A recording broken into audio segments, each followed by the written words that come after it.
करि मंगल करियो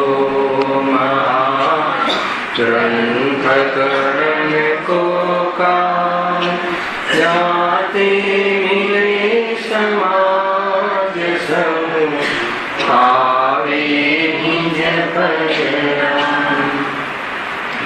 नित्याम्बावय पार्वती हे प्रगति निज भाव ते जयवंत रहो सदा एहि जमो शोभा।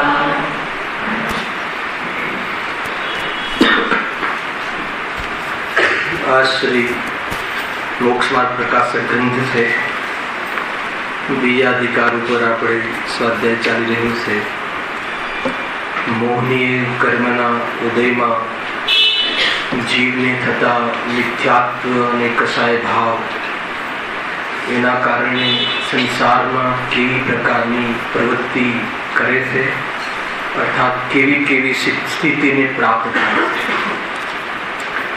એમાં ચારિત્ર મોહની કર્મના ઉદયમાં જીવ જે કસાયને પ્રાપ્ત થાય છે ક્રોધમાન માયા લોભ એના અંતર્ગત આપણે ચર્ચા સમાપ્ત કરી હતી। મુખ્ય વાત તો એ આવી કે પરદ્રવ્યને ઇષ્ટ અનિષ્ટ માનવું એ મિથ્યાત્વ ભાવ છે અને પરદ્રવ્યને અનિષ્ટ માની અને એનો બોલવું ચાહે એ ક્રોધ ભાવ છે। નીચો દેખાડવાનો ભાવ આવે માન કસાય છે અર્થાત તો ક્રોધના ઉદયમાં પરદ્રવ્યને અનિષ્ટ માની પરદ્રવ્યનું બોલવું ચાહે છે એની સત્તા નાશ કરવાના પરિણામ કરે છે અને માન કસાયનો ઉદય થતા જીવ પરદ્રવ્યને નીચું દેખાડવા માગે છે અને માયાનો ઉદય થતા પરદ્રવ્યને ઈષ્ટ માની છળ કપટથી પ્રાપ્ત કરવાના પરિણામ કરે છે। લોભ કસાયનો ઉદય થતા બધા જ પદાર્થો મને મળી જાય એવી તૃષ્ણાથી બધા જ પદાર્થોને પ્રાપ્ત કરવાનો પ્રયાસ કરે છે। આત્મભાન વગરનો જીવ સ્વરૂપની ખબર ન હોય ન આત્માની ન દ્રવ્યની એવો જીવ ભાન ભૂલેલો જીવ બેશુદ્ધ અવસ્થામાં નિરંતર ક્રોધ માન માયા લોભ રૂપ કસાયરૂપ પરિણામ કરી અને નિરંતર દુઃખી થઈ રહ્યો છે। આ જીવની કહાની સંસારી જીવની કહાની છે। શું કરે છે સંસારી જીવ તો નિરંતર કસાયનું પરિણમન કરી અને દુઃખી થાય છે એ વાત કહી। રોગ છે ને કસાયને રોગ કહ્યો આ રોગથી પીડિત આ જીવ દુઃખને પ્રાપ્ત છે સંસારી વિસ્તારમાં। કેમ એમ તેને તત્વ જ્ઞાનનો અભાવ છે તત્વની પ્રતીતિ નથી સ્વરૂપની પહેચાન નથી એટલે આવું જીવન છે। એ પ્રકારે ક્રોધમાન માયા લોભ એમનો ઉદય થતા જીવ કેવી પ્રકારના પરિણામ કરે છે એની ચર્ચા થઈ। ચારેય કષાયોમાં જીવ જે પ્રવૃત્તિ કરે છે જે ઈચ્છા રાગે છે પદાર્થોને મેળવવાની છળકપટ કરીને પ્રાપ્ત કરવાની બીજાને નુકસાન પહોંચાડવાની બીજાને નીચું દેખાડવાની એ બધી ઈચ્છા તો કષાય આધીન છે પરંતુ એ રીતે પરપદાર્થનું પરિણમવું એ તો અનાધીન છે ઉદય આધીન છે અર્થાત તો ભવિતવ્ય આધીન છે એ આપણી ઈચ્છાને આધીન નથી। એટલે જેટલી પણ કશાયનું પરિણામ છે એ વ્યર્થ છે એમાં ઉલझવા જેવું નથી। એ રીતે સ્વપનનું ભેદ વિજ્ઞાન કરી સંપૂર્ણ કશાયનો અભાવ કરી અને ખરેખર મોક્ષ જવું એ જીવનું કર્તવ્ય છે। એના સિવાય બીજો કોઈ ઉપાય જડતો નથી અને બીજો કોઈ ઉપાય છે નહીં। જોઈ લેજો જીવનમાં ક્યાંય બી કોઈ બી ઘટનામાં દુઃખનો અભાવ કરવો હોય કસાયનો અભાવ કરવો હોય દુઃખના કારણ મિટાડવા હોય તો એકમાત્ર વિતરાગી થઈ જવું, એકમાત્ર સ્વરૂપમાં સમાઈ જવું, એના સિવાય અન્ય કોઈ ઉપાય છે જ નહીં. જોઈ લેવું આયુષભાઈ, કોઈ પણ નામાં ગાડીની ચર્ચા થતી હતી, બહુ ભ્રષ્ટાચાર ચાલે છે તો પબ્લિકને રોડ પર ઉતરી આવવું જોઈએ. ખ્યાલ આવે કે ત્યાં બહુ ચર્ચા થઈ એમને કે પબ્લિક રોડ પર ઉતરી આવે તો શું થાય. કાલે ટ્રેનો બંધ કરાવી દીધી ને તો એના આધાર પર ચર્ચા નીકળી તો એની પબ્લિક રોડ પર આવી જાય, ટેક્સ ના ભરે અને મારી લોકો તો શું થાય, ભ્રષ્ટાચાર મટી જશે કે શું થશે. તો જે પણ પબ્લિકમાં લીડિંગ કરતા હોય એ પણ રાગી દ્વેષી છે અને એવી કોઈ લોભને વશ થઈ અને બધું સમાપ્ત થઈ જાય છે, કસાયો વધે છે. કોઈ ઉપાય છે નહીં. ઉપાય એક છે કે એ પદાર્થની આપણે જરૂરત જ ના પડે, એક જ ઉપાય છે. ખ્યાલ આવે કે નહીં. કસાયથી બચવું વેદ વિજ્ઞાન દ્વારા, એ સિવાય કોઈ બી રીતે દુઃખ મિટાડવાનો ઉપાય છે જ નહીં. અગર એક કહ્યું મેં ત્યાં ગાડીમાં ચર્ચામાં કે અગર ભ્રષ્ટાચાર મટાડવો હોય તો તત્વ જ્ઞાન કરાવો, એ સિવાય ભ્રષ્ટાચાર ના મટે, સંભવ છે. એટલા માટે તત્વ જ્ઞાન કરવું એ ઉત્કૃષ્ટ કાર્ય છે અંતરંગ પરિણતિ માટે, અને તત્વ જ્ઞાનનો પ્રભાવના કરવી એ બહિરંગમાં ઉત્કૃષ્ટ કાર્ય છે. સાચી સમજણ વગર બહારના એ ભ્રષ્ટાચારનું પાપો મટે એ અસંભવ છે. ખ્યાલ આવે કે નહીં. ગવર્મેન્ટ ઘણા પ્રયાસ કરે છે, એને બતાવવા પડે છે કે સિગરેટ પીવાથી નુકસાન થાય છે અને એની ફેક્ટરીઓ તો ચાલુ રાખે છે. ખ્યાલ આવે કે નહીં. ખરેખર તો ત્યાં એ વ્યસન છે, એનાથી સુખ મળતું નથી, એનાથી આત્માને દુઃખ પહોંચે છે. એવા નિર્ણય વગર બહારના જે પાપોનો અભાવ થવો અસંભવ છે. કદાચિત મંદ થઈ જાય પરંતુ અભાવ થવો અસંભવ છે. એટલા માટે કન્ક્લુઝન શું આવ્યું કે ક્રોધ માન માયા લોભથી જે પરપદાર્થોને પોતાની રીતે પરણમાવા ઈચ્છે છે, અન્યનું પરણમાવા ઈચ્છે છે, ક્યારેક એ જે બધું ઈચ્છે છે ઈચ્છાઓ ક્યારેય પૂરી થતી નથી, કેમ કે એ પ્રમાણે પરપદાર્થનું પરિણામવું થતું નથી. દરેક પદાર્થનું પરિણામ કોઈનું બુરું થવું કે ન થવું કે કોઈનું આવું જવું એ તો એ પદાર્થના ઉદયાધીન છે, એ પદાર્થના ભવિતવ્ય આધીન છે. એટલે આ બધી જે કસાયને પ્રાપ્ત થાય છે એનું કોઈ ફળ આવતું નથી, એકમાત્ર આકુલતા ફળ આવે છે અને તું આકુલિત થઈ અને નવા કર્મનું બંધ કરે છે. એટલા માટે આ વાત અહીંયા બહુ સરસ રીતે મૂકી છે. હવે આગળ આપણે નવો જે ટોપિક આન્સર છે, જો પેજ નંબર 42 એ પ્રમાણે ક્રોધાદિના ઉદયથી આત્મા પરિણમે છે. આ એક લીટીની ચર્ચા આપણે આ 10 મિનિટ કરી. એ રીતે એ પ્રમાણે ક્રોધાદિના ઉદયથી આત્મા પરિણમે છે. કેવી રીતે પરિણમે છે તો જેટલી ચર્ચા કરી ને રીતે ક્રોધાદિના ઉદયથી શું કરે છે, બીજાનું બુરું ચાહે છે, એ બધું કહ્યું ને. ક્યાં કયો આત્મા? સંસારી આત્મા. સંસારમાં આત્મા આ કાર્યોમાં ગ્રસ્ત છે, આવા કાર્યોમાં ક્રોધમાન માયા આદિ કસાયમાં લીન છે. સ્વરૂપને તું જોતો નથી અને કસાયમાં લીન છે, તો કસાય તો કષ્ટ આપવાનું કારણ કરે છે. એટલા માટે જીવ દુઃખી થાય. એક લીટીનો આટલો બધો અર્થ થાય દર્શો કરજો. એ પ્રમાણે ક્રોધાદિના ઉદયથી આત્મા પરિણમે છે. હવે કંઈક નવી વાત કરવી છે, આમાં પર વિશેષ વાત કરવી.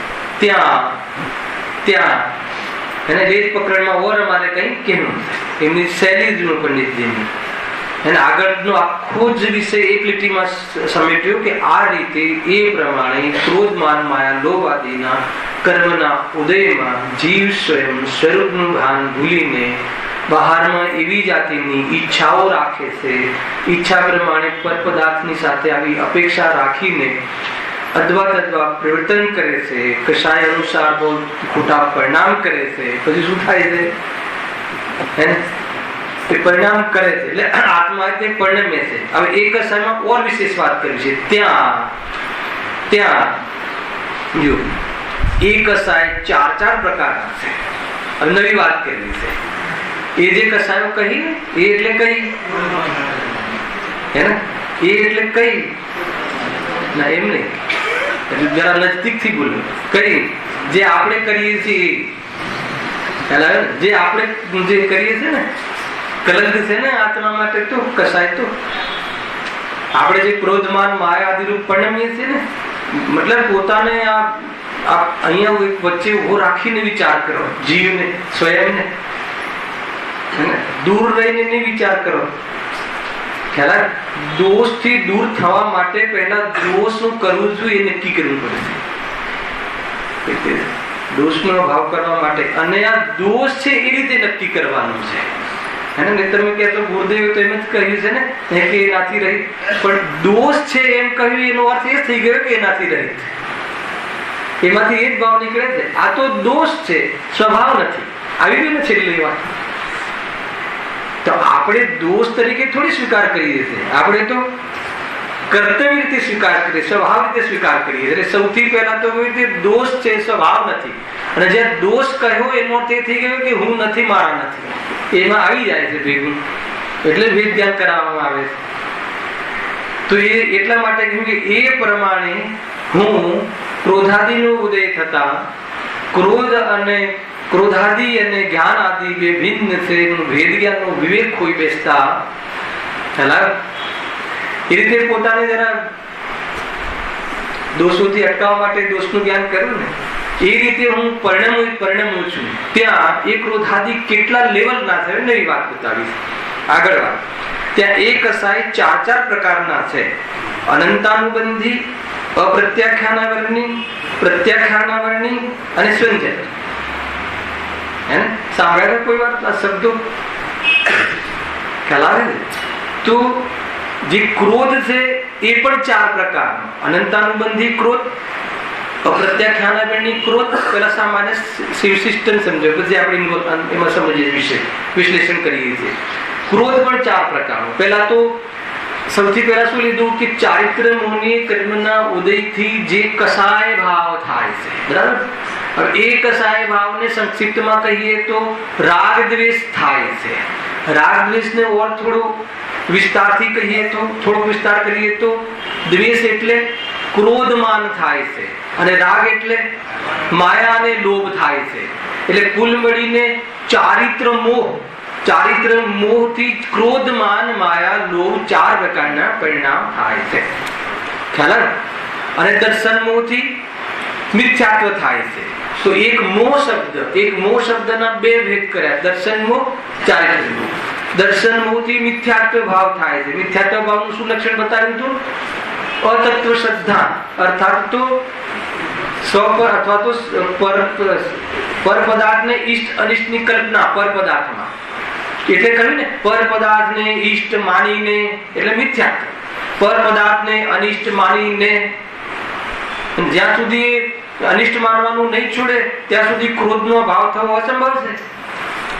હવે કેવી રીતે અનિષ્ટ માનવાનું છોડશે? પર પદાર્થને ઈષ્ટ અનિષ્ટ એનું આગળ ઘણું બધું આવશે, આપણે વચ્ચે લઈએ પણ છે. છતાં વિષય આજે આપણે આમાં પ્રવેશ કરવો છે. એટલે હવે થઈ ગયું ચારિત્ર મોહનીય. ચારિત્ર મોહનીય એક શબ્દ આવે ક્યાંથી શાસ્ત્રમાં, ચારિત્ર મોહનીય, ચારિત્ર સંબંધિત દોષ. ચારિત્ર મોહ પેદા થાય છે એમ કઈ કહ્યું ને, અર્થાત તો કસાય પેદા થાય છે. કસાયને ઓર કેવું હોય થોડો વિસ્તાર આપીને રાગ દ્વેષ થાય છે. રાગ દ્વેષને ઓર વિસ્તારથી કેવું હોય તો રાગ એટલે માયા અને લોભ, રાગના અંદરમાં, અને ક્રોધમાં અને દ્વેષમાં ક્રોધ અને માં. તો એ પ્રકારે ચાર પ્રકારની એની એ પ્રકૃતિ છે. આ કઈ પ્રકૃતિ છે? વિકારની પ્રકૃતિ છે. તો ક્રોધમાન માયા લોભ. હવે ક્રોધમાન માયા લોભ જે ચાર પ્રકારની કસાય ચારિત્ર મોહ પરિણામ છે, એમાં એ કસાય શક્તિના આધાર ઉપર ચાર પ્રકારના એક કસાયના ચાર પ્રકારના ભેદ પડે છે. ક્રોધ બી ચાર પ્રકારનો, માન બી ચાર પ્રકારનો, માયા ચાર પ્રકારની અને લોભ ચાર પ્રકારનો. તો એ ચાર પ્રકાર કયા છે? તો કે અનંતાનુબંધી, અપ્રત્યાખ્યાનાવરણી, પ્રત્યાખ્યાનાવરણી અને સ્વંજન. ખ્યાલ આવ્યો? આ ચારને ચોકડી કહે છે. આ ચાર ચોકડી છે, ચંડાળ ચોકડી. ખ્યાલ આવે કે નહીં? તો આ ચાર ચંડાલ છે, ચંડાલ ભાવ છે, એને અછૂત ભાવ છે. આ ભાવ જ્યાં સુધી રહે ત્યાં સુધી આત્માનો સ્પર્શ કરવો અસંભવ છે. આમાં સુખ બુદ્ધિ રહે ત્યાં સુધી આત્માનો સ્પર્શ થવો, ભગવાન આત્માના આંગણમાં જવું અસંભવ છે. આ ચાર ભાવમાં સુખ બુદ્ધિ રહે ત્યાં સુધી એને અછૂત કહેવાય. આપણે આ ક્રોધમાન માયા લોભ જ્યાં સુધી એમાં સુખ બુદ્ધિ હશે, એમાં ઉપાધિ બુદ્ધિ હશે, ત્યાં સુધી શુદ્ધાત્માના આંગણામાં પ્રવેશ કરવો અસંભવ છે. પ્રવેશ નથી. પ્રવેશ કોને ના આપીએ? અછૂતને. ખ્યાલ આવે? એ રીતે સમજો. હવે આપણે કહીએ ને કે ભાઈ મુનિરાજ માટે વાપરીએ છીએ, સમ્યક દ્રષ્ટિ માટે વાપરીએ છીએ. એક ચોકડી કષાયનો ભાવ થયો, મિથ્યાત્વ ને એક ચોકડી કષાય, પછી 2 ચોકડી, 3 ચોકડી, 4 ચોકડી, એમ બોલીએ છીએ ને. તો ચોકડીના કઈ પ્રકારના ભાવ છે? એક તો ચોકડીનો અર્થ 4. તો 4 થઈ ગયા ને. ક્રોધમાન માયા લોભની એક ચોકડી, એક ચતુષ્ટય. ક્રોધમાન માયા લોભનું એક ચતુષ્ટય. કેટલા હોય ચતુષ્ટય? એક અનંત ચતુષ્ટય, એક સ્વ ચતુષ્ટય, એક કસાય ચતુષ્ટય. કઈ પ્રકારની ચર્ચા છે? કયું ચતુષ્ટય છે આપણું? હે ને એક છે ને દ્રવ્ય ક્ષેત્ર કાલ ભાવ, સ્વ ચતુષ્ટય, સ્વદ્રવ્ય, સ્વક્ષેત્ર, સ્વકાલ, સ્વભાવ, સ્વ ચતુષ્ટય. એક કયું બીજું ચતુષ્ટય? હે ને અનંત છે ને, અનંત દર્શન, અનંત જ્ઞાન, અનંત એ બી ચતુષ્ટય. અને આ કયું ચતુષ્ટય છે? ક્રોધમાન માયાલોભ, એ ચતુષ્ટય ચોકડી. એક તો ચોકડીનો અર્થ આ પણ થાય. એક ચોકડીનો અર્થ થાય છે કે આ જે 4 કસાયો છે એ સ્વભાવ પર ચોકડી બનાવે છે. એ આમ ચોકડી હેલા. અને એ ખ્યાલ એટલે એને એક બીજું કે આના ઉપર ચોકડી મારવા જેવી છે. આ રીતના ભાવો છે. ભાવ કે આ એવી ચોકડી છે કે સ્વભાવ આજનો ઉદય થાય તો સ્વભાવને પ્રગટ થવા નથી દેતા. અને સ્વભાવ પ્રગટ થાય, જેમ જેમ સ્વભાવ પ્રગટ થાય એમ એક પર ચોકડી લાગતી જાય છે. ખ્યાલ? અસામાન્ય ભાવ છે. એનાથી આપણને ખ્યાલ આવે કે કયા ભાવનો અભાવ કરવા જેવો છે અને કયા ભાવથી મારા સુખ ઉપર ચોકડી લાગે છે. ખ્યાલ? કે આગળ વારંવાર આપણે બોલીએ છીએ સભામાં 3 ચોકડી કશાયનો અભાવ. હવે બિચારો ખબર જ ના હોય જીવ આ ચોકડી શું હશે, ક્યાં છે ચોકડી? તો કે આ ચોકડી છે ક્રોધમાન માયા લોભની ચોકડી. ખ્યાલ? એ રીતે છે. હવે અનંતાનુબંધી ક્રોધ. હવે અનંતાનુબંધી આદિ જે નામ છે એ નામના આધારે અહીંયા આચાર્યદેવ કહે છે, અહીંયા પંડિત ટોડરમલજી કહે છે કે કસાય શક્તિના આધાર ઉપર ભેદ છે. પહેલા તો એમાં કોઈ તીવ્રતા મંતાના આધાર પર ભેદ નથી. એ જીવના એ ગુણોનો ઘાત કરે છે કે શક્તિ આ સ્ટેજમાં આ શક્તિ પેદા નથી થવા દેતી, આ સ્ટેજમાં આ શક્તિ પેદા નથી થતી, આ સ્ટેજમાં આ શક્તિ પેદા નથી થતી. આત્માની શક્તિ કઈ શક્તિ? અહીંયા ચારિત્ર શક્તિ. અહીંયા કઈ શક્તિ? સ્વરૂપ લીનતાની શક્તિ.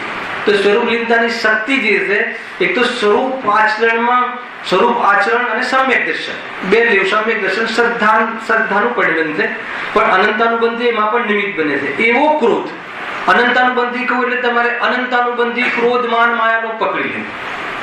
અનંતાનુબંધી ક્રોધમાન માયાલોભ, એવો અનંતાનુબંધી ક્રોધમાન માયાલોભનો ઉદય થાય છે કે જેનાથી સ્વરૂપ આચરણ, સ્વરૂપમાં લીન થવાનો પ્રારંભ થઈ શકતો નથી.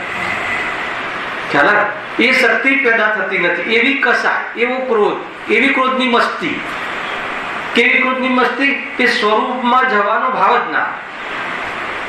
એ રીતે સમજી લો. તો એ રીતે લેવલ છે. આ કસાય શક્તિના લેવલ છે. અને હવે એક નો અર્થ કરીશું ને એટલે કસાય શક્તિનું લેવલ. અહીંયા એક અર્થ એ સમજો કે અનંતાનુબંધી ક્રોધ, અપ્રત્યાખ્યાનાવરણી આદિ ક્રોધ, તો એ કોઈ તીવ્રતા મંતાના આધાર પર નથી. ખ્યાલ? પણ શક્તિ, કસાયની શક્તિ કેટલી છે? માન લો કે આમાં એક અનંતાનુબંધી ક્રોધ, અપ્રત્યાખ્યાન આદિના એક ઉદાહરણ મળે છે. સામાન્ય ચર્ચા કરીશું, આપણે તો મૂલ્યમાં અર્થમાં જવું છે કે એક માન લો કે અનંતાનુબંધી ક્રોધ કેવો છે? તો એમ કહેવામાં આવે છે કે જે શીલા જેવો છે, પથ્થર ઉપર ખેંચેલી લકીર. પથ્થર ઉપર લકીર ખેંચેલી હોય, કોતરેલી હોય તો જલ્દી ના ભૂસાય. સમજો? પછી રેતીમાં ખેંચેલી લીટી સમાન અપ્રત્યાખ્યાનાવરણીય ક્રોધ. પછી પાણીમાં ખેંચેલી, લાકડા ઉપર ખેંચેલી, પછી રેતીમાં ખેંચેલી, પછી પાણીમાં ખેંચેલી લીટી. હે ને? લાકડા પર ખેંચેલી લીટી એવી નથી હોતી, એટલી શક્તિ નથી હોતી કે જે પથ્થર ઉપર ખેંચેલી લીટી હોય એ એટલી ટકે. પછી રેતીમાં ખેંચેલી, તો રેતીમાં ખેંચેલી લીટી કેવી હોય? લાકડા પર ખેંચેલી લીટી કરતા ઓછી, એટલે ડાઉન હોય છે. પાણીમાં તો લીટી ખેંચતાની સાથે સાથે ભૂસાતી જાય. તો આ 4 પ્રકારની તીવ્રતા મંતાના આધાર પર નથી એ મારે બતાવવું છે, પણ આ એની અંદર પાછી તીવ્રતા મંતા હોય છે. સમજો? જેમ કે પાણીમાં ખેંચેલી લીટી જેટલી કશાય હોય એમાં પણ તીવ્રતા મંતાનો ભેદ પડે. એમાં તીવ્રતા ખ્યાલ આવે છે? માની લો કે રેતીમાં ખેંચેલી લીટી જેટલી કસાયની યોગ્યતા હોય એમાં પાછી તીવ્રતા મંતા. આ મુનિરાજને સંજલન કશાય હોય છે ને, એ ચોકડીનો ઉદય થાય છે. તો ઉદય થાય છે, અને એ ઉદય થાય છે એને શું કહેવાય છે? કસાયની તીવ્રતા. એ રીતે છે, એમાં જોડાય છે. તો આ પ્રમાણે 4 કસાયનું સામાન્ય નિરૂપણ છે. ઉદાહરણ એ રીતે છે. હવે એક શબ્દમાં આપણે પ્રવેશ કરીશું, સમજણ પડે એવી છે, અને બીજું સમજ્યા વગર કામ થાય એમ નથી. તો આજનો શ્લોક નહીં સમજાય. આજનો શ્લોક ખ્યાલ આવે? તો આજનો સમજાનો શ્લોક શું હતો? રાજુ હતા તો ગુરુદેવના પૂછ્યું. એક છેલ્લો પ્રશ્ન શું હતો? અવિરતિ સમ્યક દ્રષ્ટિ શબ્દ વાપર્યો હતો. ખ્યાલ આવે કે અવિરતિ સમ્યક દ્રષ્ટિને જ્ઞાન છે તો શું છે? લીટી શબ્દ. છતાં એને કર્મનો અભાવ શું છે? વાંચો બંને સાથે કેમ હોય છે? છે ને? હોય છે સુનિતા? લાવજો 1 મિનિટ. બહુ સરસ છે. થોડુંક વાંચીને આગળ આના અનુકૂળ છે. લાવ હાલો. કયો શ્લોક હતો આજે તું? પેજ નંબર એ જ નીકળ્યું. હા, હવે આશંકા ઉપજે. આશંકા લખવી શંકા ને. હું આનો અર્થ નથી કરવાનો, હું આની સાથે સાથે લઈશ. ખાલી એક પ્રશ્ન અહીંયા તમને વંચાવી દઉં છું. અવિરતિ સમ્યક દ્રષ્ટિ વગેરેને, વગેરેમાં શું લેવું? પ્રવચન સાંભળ્યું હોય તો ખ્યાલ આવે. હે? પછી મુનિ દશામાં 6 ગુણસ્થાન, 7 મુનિ. હે ને? અવિરતિ સમ્યક દ્રષ્ટિ એને શુભ અશુભ ભાવો થાય છે. આપણે લઈશું હમણાં અનંતાનું દિનનો ભાવને બધું થોડું વિસ્તાર કરીશું આપણે. અવિરતિ સમ્યક દ્રષ્ટિ વગેરેને એટલે પંચમ ગુણ સ્થાનમાં ગ્રહસ્થમાં રહેલો જીવન શાવક જીવ પણ જ્યાં સુધી કર્મનો ઉદય રહે છે ત્યાં સુધી જ્ઞાન મોક્ષનું કારણ કેમ થઈ શકે? પ્રશ્ન ખ્યાલ આવે છે? કર્મનો ઉદય થાય છે તો જ્ઞાન, અર્થાત એ કે સમ્યક, આનો સામાન્ય અર્થ કરું છું કે સમ્યક દ્રષ્ટિ જીવ વેપાર આદિમાં રહે છે તો સમ્યક એ વેપાર આદિમાં રહે છે, એનો વિચાર કરે છે, ભોગ પ્રવર્તન કરે છે, એ વખતે સમ્યક દ્રષ્ટિ કેવી રીતે રહી શકે?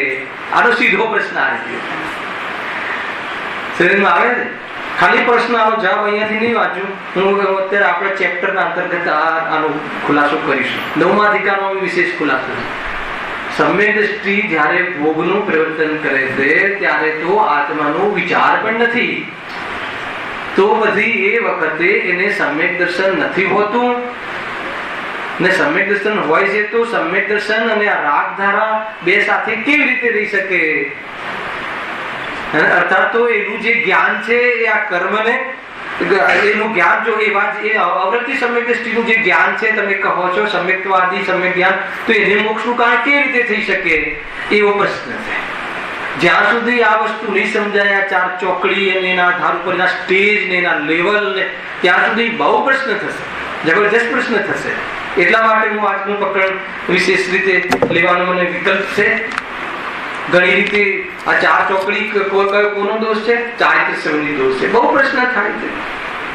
માની લો કે ઓર એક પ્રશ્ન મૂકીએ આપણે કે ભાઈ આત્મા અને શરીર બે ભિન્ન છે.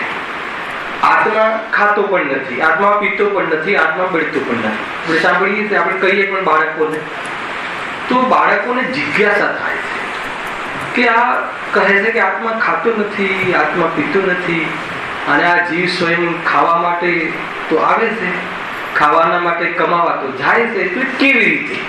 આ બધા જવાબો આના અંતર્ગત મળશે. આ ખ્યાલ નથી કે આ પ્રશ્નો ઉભા રહે છે. એક દ્રવ્ય બીજા દ્રવ્યને તો અડતું નથી. તમે તો એમ કહો છો, હે ને? અને આ વચ્ચે તમે આ મુકાવડાવો છો. અને એ સિવાય તો ઘણું બધું, મતલબ કે ધ્યાન આપો, મતલબ આ કોઈ વસ્તુ હાથમાંથી પડી જશે, તો આ બધા તમે ઉપદેશ પણ ઘર ગ્રસ્ત દિશામાં આપો છો. તો આ મેચઅપ કઈ રીતે થાય? આ બધું બેલેન્સ કઈ રીતે થાય, બહુ મોટો પ્રશ્ન છે. અને અત્યારના જીવન એગ્રેસિવ છે જીવ. આ પ્રશ્ન કે તમે કહો એક દ્રવ્ય બીજા દ્રવ્યને અડતું નથી, આત્મા કમાઈ શકતો નથી, અને પછી કહો છો કે તું દુકાનમાં ધ્યાન રાખજે, હલાવે કે નહીં. અને જ્ઞાની પોતે કમાવા જાય છે. હે જવાબ આપી દે એનો મોટો જવાબ આના આધાર પર જવાબ આપવો છે, ખુલાસાથી જવાબ આપવો છે. ખ્યાલ આવે કે નહીં? અને સૌથી મોટો પ્રશ્ન આવે, અગર જો કોઈ જિજ્ઞાસુ જીવ હોય તો એના માટે આશંકા શબ્દ મૂકે છે આચાર્ય, અને જે જિજ્ઞાસુ ના હોય તો શંકા કરે છે. માર્ગ પર શંકા નહીં કરવી, જિજ્ઞાસા જ્ઞાની કહે છે, ગુરુદેવ કહે છે, આચાર્ય કહે છે, તો કઈ કારણ છે, બતાવો પ્રભુ કેવી રીતે છે આ. હે અરે ગ્રસ્ત જીવની વાત તો છોડો, મુનિરાજ સ્વયં આહારમાં એક દિવસમાં એક વાર તો આવે છે, આવે તો એક વાર તો આવે છે, તો પછી આહારથી જીવતો નથી આત્મા, તો એ બધું કઈ રીતે મેચઅપ થાય? અને એનો પૂરો જવાબ આ 4 ચોકડીના અંતર્ગત છે. એનો પૂરો જવાબ અહીંયા આધાર છે. આ 2 પ્રશ્નો મેં તમને મૂક્યા, અને આ બંનેના કન્ક્લુઝનમાં આ બંનેનો જવાબ આપણે આના માધ્યમથી લઈશું. તો આપણે અહીંયા કઈ ચર્ચા છે, ક્રોધ લેશું જોઈએ. આના અંતર્ગત એનો વિસ્તારથી સ્ટેપ બાય સ્ટેપ મારે એનો જવાબ કરવો છે કે અનંતાનુબંધી, અપ્રત્યાખ્યાનાવરણી, પ્રત્યાખ્યાનાવરણી અને સ્વંજલની. આ શું છે? 4 ચોકડી છે. અર્થાત તો કસાયના આ પ્રકારે એક એક કસાયના 4 પ્રકાર પડે છે. ક્રોધના આ રીતે આ 4 પેટા ભેદ, માનના આ 4 પેટા ભેદ, ક્રોધ, માન, માયા અને લોભના 4 પેટા ભેદ. એટલે કેટલા પ્રકાર થયા? 16 પ્રકારની કસાય ત્યાં થઈ. હે એ રીતે હવે અનંતાનુબંધી ક્રોધ આદિ અનંતાનુબંધી શું છે એની ચર્ચા જોયો. થોડુંક અંદર વાંચી પણ લઈએ છે, પછી આગળ વાંચીએ. જે કસાયના ઉદયથી આત્માને સમ્યક્ત્વ અને સ્વરૂપ આચરણ ચારિત્ર ન થઈ શકે તે અનંતાનુબંધી કસાય છે. પછી બીજામાં દેશ ચારિત્ર ન થઈ શકે, ત્રીજામાં સકળ ચારિત્ર ન થઈ શકે, અને ચોથામાં યથાખ્યાત ચારિત્ર ન થઈ શકે. આ બધું સમજવું પડશે. એના વગર ધર્મ નહીં સમજાય. ધર્મ માટે આ તો ધર્મ છે, ચારિત્ર ખરેખર ધર્મ છે. અને ચારિત્ર ધર્મ જ્યાં સુધી ખબર નહીં પડે અને એના ચારિત્ર પ્રગટ ન થવા દેવામાં કયા કશાયના લેવલ કામ કરે છે એ ખબર નહીં પડે તો કોનો અભાવ કરવો અને શું પ્રાપ્ત કરવું બે ખબર નહીં હોય તો શું કરશે. એટલા માટે આ લેસન સમજવું બહુ જરૂરી છે. તો ચારિત્રના જે ગુણ છે ને, ચારિત્રના કયા ગુણ છે તો કહે કે સ્વરૂપ આચરણ ચારિત્ર, પછી એક દેશ ચારિત્ર, એક સકલ ચારિત્ર, એક યથાખ્યાત ચારિત્ર. અને અત્યારે ખાલી શબ્દનો પરિચય કરાવું છું અને બાકાયદા આપણે અર્થ બી સમજીશું. તો એ પ્રમાણે એ ચારિત્રને પેદા ન થવા દે, એ પેદા ન થવા દે એવી જાતિના ક્રોધ, માન, માયા, લોભના આધાર ઉપર 4 સ્ટેજ પડે છે.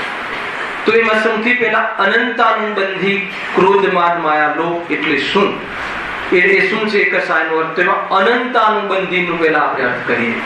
અનંતાનુબંધી, અનંત વત્તા અનુબંધી, બરાબર છે? અનંત વત્તા અનુબંધી. હવે અનંત નો અર્થ શું થાય છે તો અનંત નો અર્થ એક તો અજ્ઞાન થાય છે, મિથ્યાત્વ, અને બીજો અનંત નો અર્થ સંખ્યામાં અનંત. બે અર્થ તો ખરે છે પ્રચલિત છે. એક અનંત નો અર્થ શું થાય મિથ્યાત્વ, અને એક અનંત નો અર્થ શું થાય સંખ્યામાં અનંત. સંખ્યાત, અસંખ્યાત, 1 2 3 4 5 અનંત, સંખ્યામાં અનંત, બરાબર છે? તો જે પ્રથમ અનંત શબ્દ છે અનંત પ્લસ અનુબંધી. અનુ એટલે સાથે સાથે, સાથે સાથે, અને બંધી એટલે બંધાય.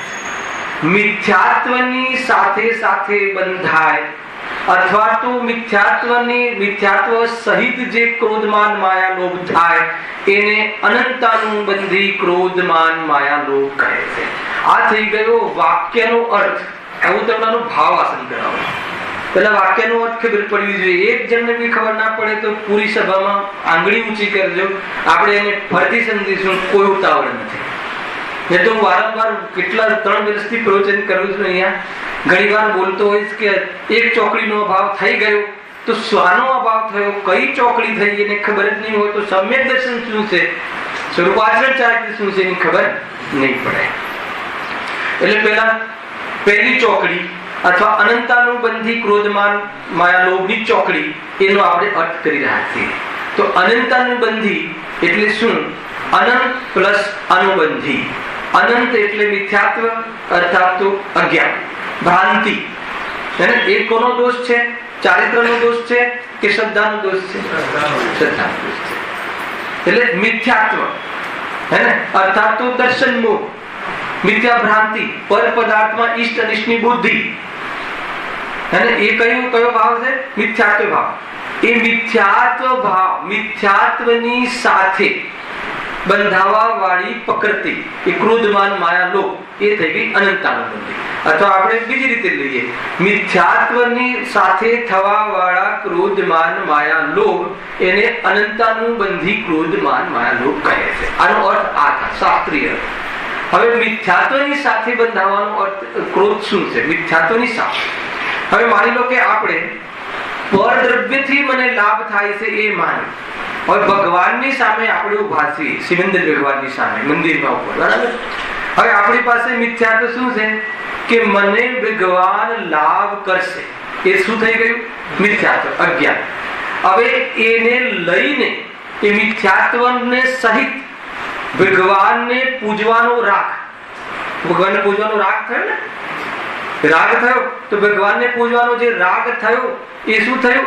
અનંત સંસારના બંધનું કારણ. સમજમાં આવે છે? તમે સમજો પહેલા કેમ કે મિથ્યાત્વ સહિત પૂજાનો ભાવ છે. કોઈ કહે કે તો પૂજા તો મિથ્યા દ્રષ્ટિ જ કરે છે ને, પણ મિથ્યાત્વ ઢીલું પણ પડવું જોઈએ ને, એની મુખ્યતાથી કરે છે. એક પરમાણુ માત્રથી લાભ માને, એને અભિપ્રાયની વાસનામાં અનંત દ્રવ્યો પ્રત્યે ક્રોધ છે, અથવા અનંત દ્રવ્યો પ્રત્યે એની કશાય કામ કરી રહી છે. બીજો ભાવ તમે સમજવાની સાથે સાથે બહુ સરસ સમજવા જેવું છે. પહેલા તો શું, કઈ રીતે એમ થયું કે મિથ્યાત્વ સહિત રાગ. હવે આપણે શું સમજીએ છીએ ખબર છે? પહેલા આપણો દોષ બતાવીએ. આપણે શું સમજીએ છીએ કે જે બહુ ખોટા પરિણામ કરતો હોય, બહુ મતલબ કે જો મારફાડ કરતો હોય, મતલબ કે બહુ ખોટી મતલબ ગંદા પરિણામ કરતો હોય, સાત વ્યસનોમાં બરાબર ઘટપટ હોય, એનું નામ અનંતાનુબંધી. તો કે એમ નથી. ખ્યાલ આવે છે? કોઈ જીવને મારીને કડાઈમાં તળી નાખતો હોય, મતલબ કયા કતલખાના ચલાવતો હોય, એનું નામ અનંતાનુબંધી ક્રોધ નથી. ખ્યાલ? મિથ્યાત્વની સાથે જે કોઈ પણ ભાવ થાય છે, એ મિથ્યાત્વની સાથે જે પણ કોઈ ઈચ્છા થાય છે, એ બધી અનંતાનુબંધી, બધી જ. ચાહે ભગવાનના ભજવાનો ભાવ હોય કે રોટલા ખાવાનો ભાવ હોય. કેમ કે રોટલાથી મને સુખ મળે છે એ મિથ્યાત્વ, અને એને લઈને ખાવાનો ભાવ આવે છે, એ ખાવાના ભાવથી અનંતાનુબંધી ક્રોધમાન માયા લોભ બંધાય છે. એનાથી અનંતાનુબંધી ક્રોધમાન માયા લોભ બંધાય છે. શું? એનાથી અનંત કર્મોનો બંધ થાય છે. સમજો, ધીરે ધીરે સ્ટેપ બાય સ્ટેપ જાઉં. અરે કેવી વાત કરો છો? એનાથી અનંત બંધ કેવી રીતે થાય છે? અને અનંત બંધ એ અનંત દુઃખનું કારણ છે. બે વસ્તુ સ્ટેપ બાય સ્ટેપ જજો. હું જ્યારે ભગવાનથી, પરદ્રવ્ય મને સુખી કરે એવી મારી બુદ્ધિ પૂર્વક હું શ્રીમંદિર ભગવાનની પૂજા કરી રહ્યો છું, તો વર્તમાન પરિણામમાં તો મને આ ભગવાનની પૂજા કરી રહ્યો છું, પણ એ વખતે મારી અભિપ્રાયની વાસનામાં એક ભગવાન મારું ભલું કરી શકે, એ વાસનામાં એક ભગવાન, કોઈ એક પર ભગવાન મારું ભલું કરી શકે, એની વાસનામાં બધા જ ભગવાનો મારું ભલું કરી શકે એવી ઈચ્છા અંદરમાં વાસનામાં પડી છે. વર્તમાન વાસનામાં, વર્તમાન કષાય તો એક ભગવાનની પૂજા કરવામાં વ્યક્ત છે, પરંતુ આ મારું ભલું કરશે તો એવા અનંત તીર્થંકરો છે. ભૂત ભવિષ્ય વર્તમાન થઈ અનંત તીર્થંકરો, એ અનંત તીર્થંકરો મારું ભલું કરી શકે છે, કરશે, એ અંદરમાં એ વખતે એની ભાવના ચાલુ છે. તો એને અનંત બંધ કેમ પડે છે? ખ્યાલ? તો એ રીતે અનંત પદાર્થોની વાસના જે છે એની પરિણામમાં, એટલે એને અનંત કર્મનો બંધ પડે છે એક જ સમયમાં. ખ્યાલ આવે છે? ગજબનું છે. એક પદાર્થ, એક પરમાણુ માત્રથી લાભ થાય. હવે આપણે માનીએ આખી દુનિયા મને લાભદાયી છે એવું માનીએ છીએ કે નથી માનતા? હવે આનાથી એ બતાવો, આખી દુનિયા મને લાભદાયી છે માનીએ છે કે નથી માનતા? એક પરમાણુ જે આપણે ઘરમાં રહીએ છીએ, જે આપણી તિજોરીમાં ધન છે, જે આપણે પોતે નીતિ ન્યાયથી કમાયેલા છે એ ધન છે, આપણા પુણ્યના ઉદયથી મળેલું છે, આપણા ઘરની અંદર જે ધન છે એનાથી મને લાભ થાય છે એમ માને અને એમ માનીને કમાવાનો લાભ છે, તો ભલે વર્તમાન પર્યાયની એની કસાય કેટલી વ્યક્ત છે કે ભાઈ આ જેટલા રૂપિયા છે એટલા બસ છે, પણ કસાયમાં શક્તિ કેટલી છે, એને કોનો આધાર છે, એને કોણ બળ પૂરું પાડે છે? ખ્યાલ શું બળ પૂરું પાડે છે? કે આ તને આ પરદ્રવ્યમાં તું સુખ માને છે એવી ભ્રાંતિ જે છે, એટલે આખી દુનિયાના પૈસા મને મળી જાય, ભલે વર્તમાનમાં એની કશાય એટલી કશાય વ્યક્ત નથી થતી, પણ એને અભિપ્રાયમાં પડી છે. સમજમાં આવે છે? તો બધા જ પૈસા હું કમાઈ લઉં અને એના કમાવા માટે જેટલા પાપ કરવા પડે એ બધા પરિણામનો અત્યારે એને બંધ થઈ રહ્યો છે. જીતુભાઈ લોજિક બેસે છે. એક પોતાની સ્વસ્ત્રી ચરણામૃતને છોડી દો, અધ્યાત્મ છે, અધ્યાત્મ સાથે આનું વિવેચન છે. સ્વસ્ત્રીના ભોગથી આનંદ મળે છે, સમજો એટલું એને આનંદ મળે છે સ્ત્રીના ભોગથી, સ્વસ્ત્રીના ભોગથી, એવી એની માન્યતા. તો દુનિયામાં જેટલી પણ પરપદાર્થ પર સ્ત્રી છે એમાં આનંદની અંદરમાં એની વાસના પડી છે, વ્યક્ત નથી કરી શકતો, પરંતુ એની અભિપ્રાયની વાસના, એ વાસના સમજમાં આવે છે. આ છે અનંતાનુબંધી. તો એ શું કરે છે કે અનંત, બીજું અનંત આપણે શું છે એનો ભાવ પકડે તો કે એની સંખ્યામાં અનંત. તો ભલે એક પદાર્થમાં એની પરદ્રવ્યમાં ઈષ્ટપણું માને છે પોતાના સુખ માટે, તો એવા અનંત દ્રવ્યોની અભિપ્રાય, અનંત દ્રવ્ય, અનંત ક્ષેત્ર, અનંત કાળ, અનંત ભાવ એ બધાને મેળવવાની અંદરમાં વાસના પડી છે. પણ વ્યક્ત કેટલી છે કે બસ 5 કરોડ મળી જાય તો બહુ છે, પરંતુ એની વાસના અંદર કેમ, કયા આધાર ઉપર? અનંતાનુબંધી, એક મિથ્યાત્વ સહિત, કેમ કે એનામાં ઈષ્ટપણું માને છે. એટલે બહુ જબરજસ્ત ખતરનાક વાત છે. જો આ લખ્યું છે ને, જે કશાના ઉદયથી આત્માને સમ્યક્ત્વ અને સ્વરૂપાચરણ ચારિત્ર ન થઈ શકે તે અનંતાનુબંધી, એની વાત છે. અહીંયા સમ્યક્ત્વ થઈ જ ના શકે, એ આ મૂળ છે. જો મિથ્યાત્વ શું છે?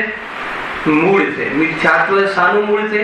સંસારનું મૂળ છે. મિથ્યાત્વ ક્રોધને મટાડવા જ ના છે. અચ્છા, આમાં શું થયું? હવે હજુ અલગ રીતે લઈએ કે પોતાનો અરુચિ ભાવ, આત્માની અરુચિ, એ શું છે? અનંતાનુબંધી ક્રોધ.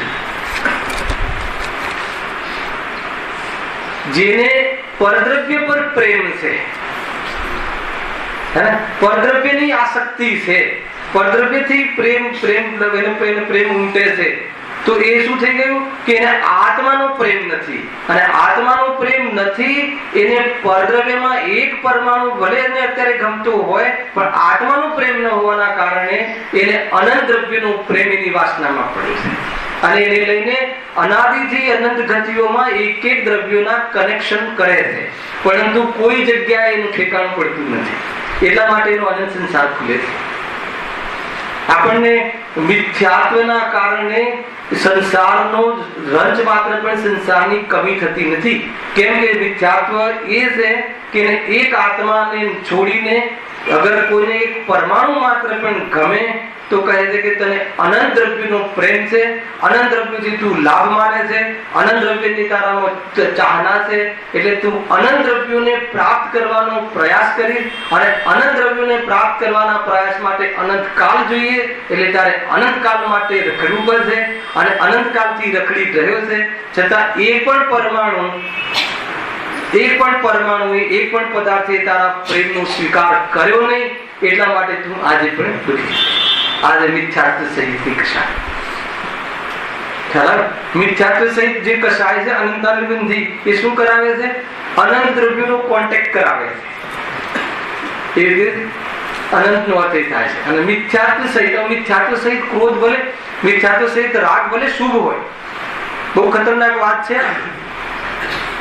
એટલે મને ખ્યાલ આવ્યો કે ગુરુદેવે સૌથી પહેલા મિથ્યાત્વના અભાવ કરવા પર બહુ વજન આપે. ભ્રાંતિ તોડ પહેલા, સુખ તારાથી થાય છે નક્કી કર પહેલા. માત્ર ગુરુ, દેવ શાસ્ત્ર ગુરુ બતાવે છે, પણ પ્રાપ્ત તો તારે જ કરવું પડશે, એ નક્કી કર પહેલા. એવી પ્રતીતિ કર પેલા એનો વિશ્વાસ લાવ કે તારાથી કાર્ય થાય છે તો બહુ મનોબળ વધશે, તો બહુ તારે બહારમાં જોવાની દ્રષ્ટિ તૂટી જશે. એ રીતે છે. એટલે આ દ્રષ્ટિ તોડવાની વાત છે. જ્યાં એટલે દ્રષ્ટિ મિથ્યાત્વ જેવું તૂટે, મિથ્યાત્વ તૂટે એટલે પરદ્રવ્યથી લાભ થાય છે એવું તૂટે તો અનંત દ્રવ્યો મેળવવાની લાભ માટેની લાલસા એની સાથે નીકળી જાય. એટલે એની સાથે એનો ભય નીકળી જાય. પછી અલ્પ કસાય રહે છે એની ચર્ચા બાકીની 3 ચોકડીમાં રહે છે. પણ આ અનંત ભય રહે છે, અનંત કસાય રહે છે, અનંત કસાયનો બંધ થાય છે, અનંત દુઃખી ખ્યાલ. એક પદાર્થને પ્રાપ્ત કરવામાં આટલી બધી વિટંબણા છે તો અનંત પદાર્થોને મેળવવાની વાસનામાં કેટલો અંદરમાં અનંત દુઃખ સિદ્ધ થાય. અનંત કાળમાં અનંત દુઃખ નહીં, ગુરુદેવ આ રીતે બોલે છે. અનંત કાળ થઈને અનંત દુઃખ નહીં, એક સમયમાં અનંત દુઃખ. ખ્યાલ આવે? એક સમયમાં અનંત દુઃખનું કઈ રીતે સિદ્ધિ થશે? શું લોજિક છે? એટલે એ કરતો કે મિથ્યાત્વ સહિતનું દુઃખ, એનો અર્થ કે દુઃખનો અભાવ ન કરવાની ઈચ્છા. એનો અર્થ એ કે સુખી થવાની તારી દ્રષ્ટિ. શાનાથી? પરથી, કસાયથી સુખી થવાની દ્રષ્ટિ. અને પરથી ક્યારે સુખી નહીં થઈ શકે. અને પરદ્રવ્ય અનંત છે એટલે તારું એ જ વખતે તું અનંત દ્રવ્યની સામે અંદરની જે અંદર વાસના છે એનાથી તું અનંત દુઃખને પ્રાપ્ત. તમે આખું લોજિકલી સમજો. મિથ્યાત્વ સહિત થવા વાળા બહારના પદાર્થો મેળવવાના ભાવ એ અનંત દુઃખના ભાવ છે. એ રીતે અનંત એટલે મિથ્યાત્વ લો. કેમ ખબર છે? માનો કે મિથ્યાત્વ સહિતનું દુઃખ અનંત કેમ છે? મિથ્યાત્વ એટલે પરદ્રવ્યમાં ઇષ્ટમુક્તિ. હવે એના સહિત એને પદાર્થને મેળવવાનો ભાવ, તો એ અનંત દુઃખ થયું, મિથ્યાત્વ સહિતનો ભાવ થયો. કેમ કે એ કોઈ દિવસ પોતાનો થવાનો જ નથી, અનંત કાલે પોતાનો થવાનો નથી. એ રીતે અનંત કાળ સુધી દુઃખી રહેવાનો છે. એટલા માટે મિથ્યાત્વ સહિતની કશાય આવી છે. તરત જ ભૂલી જાય છે. વળી ફેર પાછું મિથ્યાત્વ, જ્યાં સુધી મિથ્યાત્વ નહીં મટે ત્યાં સુધી અનંત દ્રવ્યો મેળવવાની લાલસા નહીં મટે. એ રીતે અનંતાનુબંધી કશાય થાય છે. અનંતાનુબંધી અનંત સહિત. ફરીથી કહું છું, જો કે મિથ્યાત્વ સહિત થવા વાળા ક્રોધ માન માયા લોભ. અહીં આપણે શુભ ભાવ, શુભ રાગનું ઉદાહરણ લીધું. શુભ રાગના ઉદાહરણમાં શું લીધું? અશુભનું બી લઈ શકો છો. અશુભનું પણ આપણે એક લીધું, હે ને? તો એક સમયમાં અનંત સંસારનો બંધ કેવી રીતે પડતો હશે? હું તો આટલી જ કસાય કરું છું. જો અલ્પ સંસારી મિથ્યાત્વ જતો રહે પછી અલ્પ સંસારી કેમ, અને મિથ્યાત્વ રહે તો અનંત સંસારી કેમ? આનાથી ઘણા બધા ખુલાસા થશે. મિથ્યાત્વ જતો રહે અને 6 ખંડ જીતવાનો ભાવ પણ અલ્પ સંસારી છે. ગણિત શું છે? અને મિથ્યાત્વ રહે અને આપણે તો આપણી ઝૂંપડીથી વધારે નથી વધવું એવો ભાવ પણ અનંત સંસારી. ગજબ છે. શું ન્યાય છે? અન્યાય છે કે ન્યાય છે? સમજમાં આવે છે વાત? પરદ્રવ્યમાં ઇષ્ટનિષ્ઠ બુદ્ધિ તૂટી જાય, હે?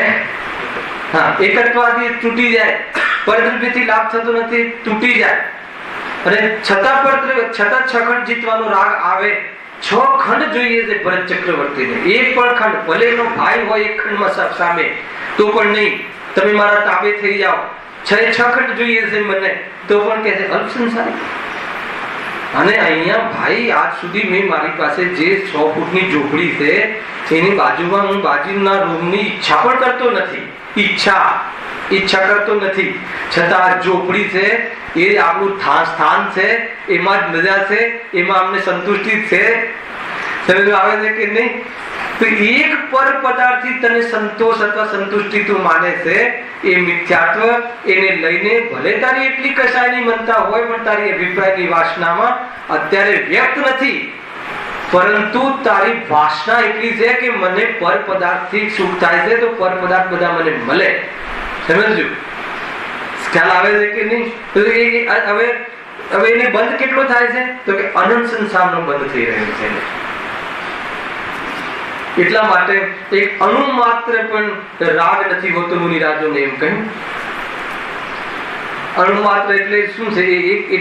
આ તો અંદરમાં રાગની ઉપાધિ બુદ્ધિ છે ને. આને કઈ રીતે લેશું આપણે? ચિંતા નહીં કરતા. ખ્યાલ નહીં આવ્યો તો ચિઠ્ઠીથી કાલના પ્રવચનોમાં ફેર આપજો. તારે એકદમ ભૂમિકા બાંધું છું. આપણે આને ગણિત સમજવું છે. અનંત સંસારી કઈ રીતે થઈ ગયું? અનંત સંસારી એટલે પહેલા તો મિથ્યાત્વ સહિતનો ભાવ. તો અનંત સંસારી રાજેશભાઈ કેવી રીતે લોજિક થાય કે જ્યારે પરદ્રવ્યથી સુખ માને અને માનીને પરદ્રવ્યને મેળવવાનો લોભ કરે તો પરદ્રવ્યનો લોભ નહીં મટે.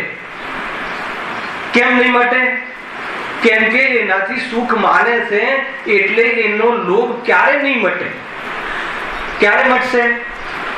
ક્યારે નહીં મટે એટલે અનંત કાલે પણ નહીં મટે. એટલા માટે અનંતાનુબંધી ક્રોધ છે કે જેને અનંત કાલ અને અનંત કાળના અનંત દ્રવ્ય, અનંત કાળમાં રહેલા અનંત ભાવ, અનંત ક્ષેત્ર એ બધું મેળવવાની અંદરમાં લાલસા છે. કેમ લાલસા છે? એ લાલસાનો આધાર કોણ છે? ભાવથી બતાવો કે એમાં સુખ મળે છે. એમાં સુખ મળે છે અને જ્યાંથી સુખ મળે છે એની ખબર નથી. ત્રણ સિમ્પટમ્સ ખ્યાલ. જ્યાંથી સુખ મળે છે, જેને અનુભવવાથી સુખ મળે છે, જેની શ્રદ્ધા કરવાથી સુખ મળે છે, એટલે આત્માની અર્થાત પોતાના સ્વભાવની શ્રદ્ધા કરવાથી સુખ મળે છે. વસ્તુ સ્વરૂપને જેમ છે એમ જાણી અને નિર્વિકલ્પ થઈ શકાય છે. એ સ્વરૂપની તો એને ખબર નથી અને પર પદાર્થ મને કોઈ લાભદાયી છે, એનાથી મને સુખ નું કારણ છે એમ માની અને કોઈ એમ કહે કે અમારે બહારમાં લોભ નથી. હેને? કોઈ કદાચ મંદ લોભ હોય, કસાય મંદ થઈ શકે. મિથ્યાત્વના અભાવમાં પણ એટલી કસાય મંદ થઈ શકે છે કે વસ્ત્રનો ધાગો શરીર પર ના હોય એટલી કસાય મંદ થઈ શકે છે. પરંતુ કહે છે કે અનંત સંસારી છે દ્રવ્યલિંગી મુનિ. કોઈ માનવા તૈયાર થાય? 1228 મૂળગુણનું પાલન અને ભાવલિંગી સંત જેવું જીવન, બહારમાં 11 અંગ 9 પૂર્વનું જ્ઞાન, સમય સાપની તો કડી કડી મોઢે હોય, ધડાધડ બોલી દે અને કહે છે કે એને સુખ આત્માનો સ્વભાવ છે એ ખ્યાલ ન હોય. તમને એમ લાગે કે સમયસર આખું ભણેલો હોય. હે ને? આચાર્ય કુંકુમદેવ થી વધારે જ્ઞાન. આચાર્ય કુંકુમદેવ ને એક અંગનું પૂર્ણ જ્ઞાન નતું. એક અંગનું ખ્યાલ આવે છે કે નહીં? અને પેલાને 11 અંગ 9 પૂર્વ, એક કે 5 પરમાગમમાંથી એક અંગ એક બી બાકી ના રહે. પરંતુ કસાયની મંદતા જે છે, આ ચીજ મેં છોડી, વસ્ત્ર મેં છોડ્યા, પરદ્રવ્યમાં હું કઈક કરી શકું છું એટલો ભાવ એ છોડીને હું મુનિ થયો છું. સમયસારમાં કરતા કર્મ અધિકાર સમજાવે છે આપણને. ગજબ છે આ તો, બહુ કઠિન કામ લાગે આપણને. કરતા કર્મ અધિકાર સમજાવે છે મુનિરાજ. ખ્યાલ આવે છે? હું આટલી ફેક્ટરીઓ ચલાવું છું, આ ઘર ચલાવું છું, મિથ્યાત્વને લઈને હું ચલાવી શકું છું એ લઈને ચલાવવાનો જે ભાવ આવે છે એનાથી કહે છે કે ભલે છોડવાનો કે પ્રાપ્ત કરવાનો બંને ભાવ. હું પરદ્રવ્યને છોડી શકું છું. ગ્રહણ ત્યાગ શૂન્ય શક્તિ વાળો જીવ એમ કહે છે કે હું પરદ્રવ્યને છોડું છું. એ તો કહે છે કે એ જીવ અનંત સંસારી છે. કેમ કે એ અનંત દ્રવ્યોથી બચીને છોડીને સુખી થવા માંગે છે. અને લોજિક તો એ છે કે અનંત દ્રવ્યોને બે તું જુદો છે અને ક્યારે એક થયા નતા, ક્યારે તારા થયા નતા, અને એ જ તારું સ્વરૂપ છે. એ સ્વરૂપના આધારે તને સુખ મળશે. અને અહીંયા કહે છે કે મેં વસ્ત્ર છોડ્યા એટલે હું સુખી થયો. તો કહે છે કે તારે અનંત દ્રવ્યોને ત્યાગવા પડશે. અને અનંત દ્રવ્યોનો ત્યાગ માટે તારે નવા જન્મ લેવા પડશે. પહેલા એને મેળવવા પડશે, પછી છોડવા મળશે. તો અનંત દ્રવ્યોને એક એક દ્રવ્ય તું કરીને અનંત કાલે તું સુખી થઈશ. આ કાલની અપેક્ષા જો કે સુખી થશે અનંત કાલે. એના માટે અનંત કાલ જોઈશે, પણ એમ થતું નથી. એટલા માટે અહીંયા લોજિકલી એમ કહે છે કે અનંતાનુબંધી શું છે. બીજું શું સિમ્પટમ લીધું થશે કે મિથ્યાત્વ સહિત જે રાગ કરે છે, લોભ કરે છે, ક્રોધ કરે છે, માન કરે છે, માયા કરે છે, તો એ લોભના અભાવનો પુરુષાર્થ શું કામ કરે? આ પદાર્થ નષ્ટ થઈ જાય તો મને લાભ થાય, તો મને સુખ મળે, મારે કાર્યની સિદ્ધિ થાય, એમ જે માનતો હોય એ આ પદાર્થ નષ્ટ થાય એવા ક્રોધ ભાવને અભાવ કરવાનો પુરુષાર્થ કયા કાળે કરે, ક્યારે ન કરે. એટલા માટે એ અનંત મિથ્યાત્વની સાથે રહેલો ક્રોધ એ પ્રકારનો હોય. બોલો, સ્વાધ્યાયથી કલ્યાણ થાય કે ન થાય? એ તો કાલથી નહીં આવીએ હે? શું કહ્યું?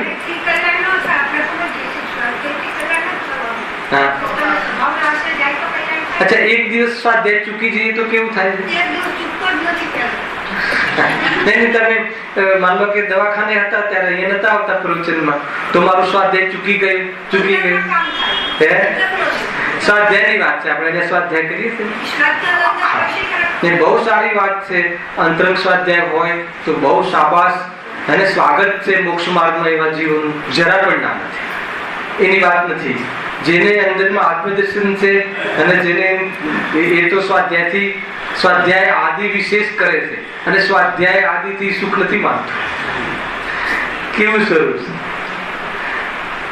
લેશું એ બધું ક્રમ આવશે અહીંયા.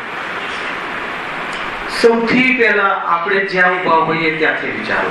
વસ્તુનું સ્વરૂપ શું છે એ નક્કી કરવું, અને નક્કી કરવામાં આપણે ક્યાં છે એ નક્કી કરવું. કોઈ બી દિવસ કોઈ ભ્રમમાં જીવન નહીં કાઢી નાખતા, અને નહીં તો થોડા ઘણા અભ્યાસથી થોડા ઘણા વિચારો આવતા હશે.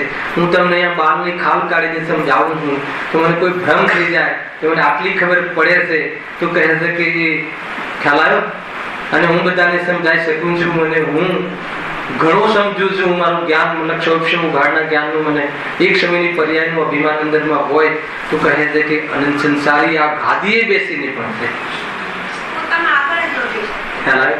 મૂળ વાત કોઈ જીવ શું છે આપણે નથી કહેવું. અહીંયા હોય તો અહિત છે, આ રીતે હોય તો.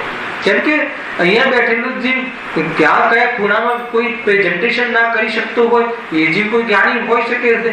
અને અહીંયા આપણે આટલું નિરૂપણ કરવા છતાં આપણી માન્યતા અંદર કઈ ચાલતી હોય આપણે તો એટલું વિચારવું છે કે ક્યાંક આપણું અહિત ન થઈ જાય. એટલા માટે ચર્ચાઓ છે. કેમ કે આપણે શું સમજીએ છીએ એટલા માટે મેં ત્યાં નવમો અધિકાર લીધો છે ને ભાઈ બોરીવલી, તો સમ્યક દર્શન આદિનું સાચું લક્ષ્ય એ અમારું ટોપિક ચાલે છે. એમાં અવ્યાપ્તિ, અતિવ્યાપ્તિ, અસંભવ આદિ દોષથી રહિત લક્ષણની સિદ્ધિ કરવી છે. તો સાત તત્વના શ્રદ્ધાને સમ્યક દર્શન કહે છે. પછી કઈ પ્રશ્નો પંડિતજી ઉઠાવે છે કે સાત તત્વ સંબંધી જેને જ્ઞાન છે અને જે સંબંધી શ્રદ્ધાન છે તો ઘણું બધું ઉઠાવે છે કે જે પ્રાણી છે એને તો સાત તત્વની ખબર જ નથી, તો સાત તત્વનું શ્રદ્ધાન ત્યાં કેવી રીતે સિદ્ધ થાય, પ્રતિનિધિ કેવી રીતે સિદ્ધ થાય. પછી જે હમણાં પ્રશ્ન લીધો એ પ્રશ્ન ત્યાંનો જ છે કે જયારે કોઈ સમ્યક દ્રષ્ટિ જીવ છે તો સાત તત્વનું વિચાર, સાત તત્વનું શ્રદ્ધાન ભોગના કાળમાં તો હોતું નથી, તો પછી કેવી રીતે સમ્યક દ્રષ્ટિ થાય. અને જેને સાત તત્વના નામ નથી આવડતા તો છતાં દેડકા જેવું જે સમ્યક દ્રષ્ટિ કેવી રીતે સમ્યક દ્રષ્ટિ થાય. એવા અનેક પ્રકારના. તો આપણે જે સમ્યક દર્શન એમાંથી એવા બધા દોષ નીકળે છે કે આપણે જેને સમ્યક દર્શન માનીએ છીએ, સાત તત્વની વ્યાખ્યા આવડી ગઈ, સાત તત્વના વિચારો થઈ ગયા, સાત સંબંધી સ્વભરભેદ વિજ્ઞાની મને ક્ષમક્ષમમાં ખ્યાલ છે, એ બધા લક્ષણ સમ્યક દર્શનના નથી. એમ કહીને એક એક લક્ષણો ત્યાંથી દોષ દૂર કરાવે. એટલા માટે આ વાત અહીંયા મૂકવામાં આવે છે. અનંતાનુબંધી જે કશાય આપણે કહી, આપણને અત્યાર સુધી આપણે રાકેશભાઈ મંદિરમાં ભગવાનની પૂજા કરતા હોઈએ, અને હર્ષદભાઈ ભગવાનની ભક્તિ તમે કરાવતા હોય, મતલબ એમ નહીં કે તમને એ વખતે એમ ના હોય કે મને બધા જોવે, એ પણ ના હોય. રિયલમાં તમને ભક્તિનો ભાવ આવે. રિયલમાં ઇન ધ સેન્સ કે તમને ભગવાન જોઈને એવો ભાવ ઉમટ્યો. એ વખતે જે અનંતાનુબંધી અને અનંત સંસાર વધારી રહ્યો છે એ સમજવું કઠિન પડે. મારે તો એ વખતે અનંત તો અનંત એટલે ત્યાં મિથ્યાત્વ લગાવો. તમે એને આગળ પ્રશ્ન કરો, ભક્તિ શું કામ કરવી? ભલે તમે નિરૂપણ કરશો આ વ્યવહાર ભક્તિ છે, આ નિશ્ચય ભક્તિ આને કહેવાય, બધું તમે નિરૂપણ બી કરશો, પણ એ વ્યવહાર ભક્તિમાં ઊંડે ઊંડે એનાથી મને લાભ થાય છે, મને ઘણો આનંદ મળે છે, મંદિર જવાથી મને સુખ મળે છે. યદ્યપિ કશાયની તીવ્રતા નથી રહેતી. ઘરમાં જે 5 ઇન્દ્રિયના વિષયોમાં એ સંબંધિતો શાંતિ છે, પણ તમે એને શાંતિના અર્થમાં ધર્મ માની અને અગર તમે એ ધર્મ માની લીધું હોય તો સમજો એ વખતે અનંત સંસાર, કેમ કે કશાયની મનતાના અસંખ્યાત વેદ છે અને અનંતકાળની અપેક્ષાએ અનંત વેદ છે, અને કશાયની મંદતા એક તીવ્રતા મંદતા થયા રાખે છે, અને એના આશ્રય અગર આપણે સુખની શાંતિ માનીશું તો ક્યારે સુખી નહીં થઈ શકે. અને એ કશાયથી રહિત પોતાને માનશે નહીં, એ રહિત થવાનો પુરુષાર્થ કરશે નહીં, અને કશાયથી રહિત થવાનું નામ મોક્ષ છે, એટલે મોક્ષ ક્યારે જશે નહીં. એનો અર્થ શું થયો કે ત્યાં અનંત સંસારનું બીજ મિથ્યાત્વ અને એને લઈને આ ભાવ, એની સાથે થતા આ ભાવ હોવાના કારણે એ ભાવ એ વખતે અનંતાનુબંધી રાગ કહેવાય છે. બહુ કઠિન પડી જાય, પછીનું પડી જાય, આપણે માનવા તૈયાર ના થઈએ. તમે ત્યાં ગેરંટીથી આપણે પર્સનલી ચર્ચામાં રાખીએ ને તો નહીં ભાઈ અમને એવું નથી, અમે તો એવું નથી માનતા. અમે આવું ત્યાં ગુરુદેવના પ્રવચનોમાં, જ્ઞાનીઓના પ્રવચનમાં ઘણી વાર આવે છે કે જ્યારે શાસ્ત્રની ઓરથી અહીંયા કહેવામાં આવ્યું ત્યારે જો તું એ પ્રમાણે તારામાં દોષ નથી તો આગળ વધવાનો પુરુષાર્થ કરજે, અને એ દોષ છે તો દૂર કરવાનો પુરુષાર્થ કરજે, પરંતુ કોઈને કન્વિન્સ કરવાનો પુરુષાર્થ નહીં કરતો.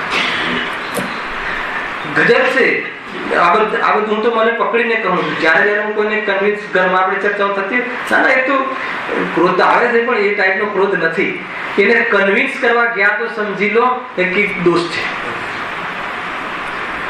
દોષ છે. કન્વિન્સ શું કરવાનું? તો કોઈ શાસ્ત્રથી કોઈ પદ્ધતિ કરવામાં આવે તો ભાઈ આ રીતનો ક્રોધ હોય, આ રીતનો ક્રોધ ના હોય, આ રીતનો હોય, એ રીતે. પણ જ્યારે પર્સનલ પર વાત આવે તો મારામાં આ ટાઈપનો ભાવ નથી. બહુ સરસ. હવે સંપૂર્ણ ભાવનો પુરુષાર્થ કરો, અને અરે આવું તો આવું છે મારામાં, ઊંડે ઊંડે મને ફીલ થાય છે આવું.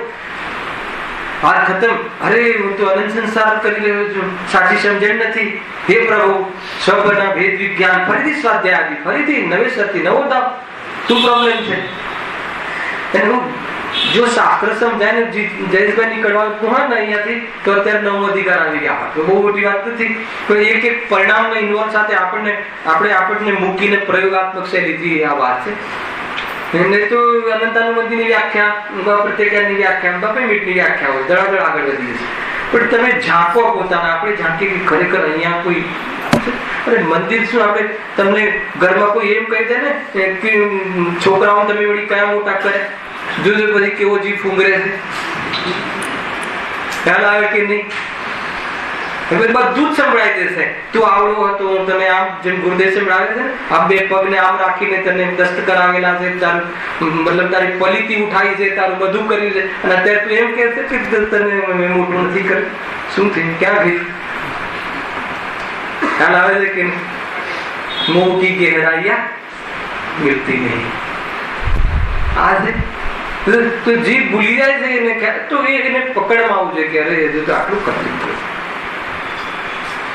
અરે કોઈ કોઈનું કરી શકતું નથી એવો દીકરાને સમજાવવાનો ભાવ પણ હું દીકરાને મોક્ષ પહોંચાડી દઉં એની સાથે હોય તો અનંતાનુબંધી કસાય છે. અરે ખતરનાક વાત તો છે આ બધી. હે સ્વીકારી નિરંતર અનંત સંસાર. નહીં તો ભાઈ પંચભૂતગલ પરાવર્તન કોકિસ વિષય લેશું, આંખમાં આંસુ આવી જાય, ભય લાગે. ભય એટલે સંસારનો ભય લાગે કે નહીં આ તો સંસારમાં ગાંચવા જેવું, કોઈ જગ્યાએ શ્રી લેવા જેવું નથી, માથે કોઈ ભાર લેવા જેવું નથી. તત ખ્યાલ આવી જાય. તો મને વિચાર આવ્યો, પંચભૂતગલ પરાવર્તન મેં 4 વાર બુક વાંચી સળંગ.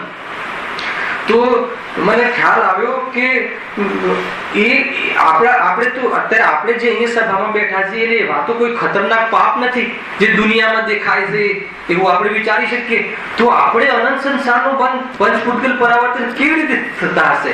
તો કે આ વાસનામાં તને એક પરમાણુ માત્ર બી, અને તને એક પરમાણુ માત્ર તને એક સમજાવું છે, હું સમજાઈ શકું એ ભાવનો તું સ્વામી બને છે. તો કહે છે કે તને અનંત જીવો છે, એક 100ની નોક ઉપર રહેમાં એમાં અનંત કેટલા અસંખ્યાત તો ઘર છે કે નહીં, અને એક ઘરની અંદર અનંત જીવ કે 3 કાળના સિદ્ધ એના અનંતમાં ભાગે છે એટલા જીવ. તો તારે બધા જીવોને સમજાવવાનો ઠેકો તો કેટલો કાળ જોશે તારે તું એનાથી મોક્ષ પામે ને એ બધા મોક્ષ તારાથી પામે. તું ખ્યાલ આવે છે કે નહીં? તો એમાં વાસનામાં પડી જાય. પ્રગટ ના કરે, વિચારમાં ના આવે, એના જ્ઞાનમાં ના આવે, પણ વાસના ક્યારે બી ખ્યાલ ના આવે. વાસના અપ્રગટ હોય. પર્યાયની અપેક્ષા એ પ્રગટ, પણ ઉપયોગની અપેક્ષા એ અપ્રગટ. ખ્યાલ? પણ જયારે કસાય જેમ જેમ પ્લેટફોર્મ વધતું જાય ને એટલે હા જો આપણી દિશા જો બસ 5 લાખ હોય તો બહુ થઈ ગયા, 50 લાખ હોય તો બહુ થઈ ગયા, 5 કરોડ મળતા થઈ ગયા તો બહુ થઈ ગયું એનો શું અર્થ? પેલા 5 લાખ બહુ થઈ ગયા એનો શું અર્થ? તો એ વખતે આ બધી વાસના હતી, હવે એ ખુલે છે. ખ્યાલ આવે કે નહીં? અને એટલી ખુલી નથી શકતી, એટલું પર્યાયનું સામર્થ્ય નથી, ખુલી જાય. અરે ખુલી જાય ને એટલું મતલબ કે અત્યારે રાક્ષસ જેવા દેખાઈએ આપણે, અને ખુલી જાય તો સન્નાસ થઈ જાય. એ વાસના પૂરી ખુલી જાય તો, અને બંધ ચાલુ રહે છે. બહુ લોજિકલી છે. જો ઓર તમને લોજિકલી બતાવું, સમય તો થઈ ગયો છે, 2 મિનિટ. માનો કે 7 કર્મનો બંધ, 8 કર્મનો બંધ નિરંતર થાય છે શાસ્ત્રમાં કહ્યું. એમાં આયુ કર્મને છોડીને, આયુ કર્મનો બંધ એક વાર થઈ જાય, નેક્સ્ટ પછી વારંવાર ન બંધાય, બંધાઈ ગયું, નેક્સ્ટમાં કહી દેવાના છે. બાકીના 7 કર્મનો બંધ નિરંતર થાય છે. હવે હું ભાવ ક્રોધ નો કરું છું, પણ મને બધા કર્મ બંધ થાય છે. કઈ રીતે? તો કે વાસનામાં થાય છે.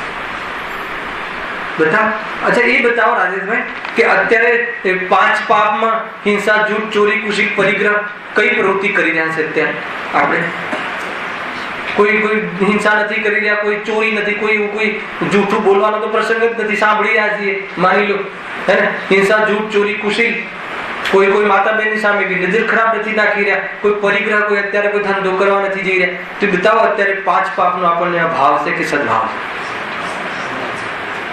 બંધ થઈ રહે છે કે નહીં? મંદ પણ બંધ છે, વાસનામાં છે.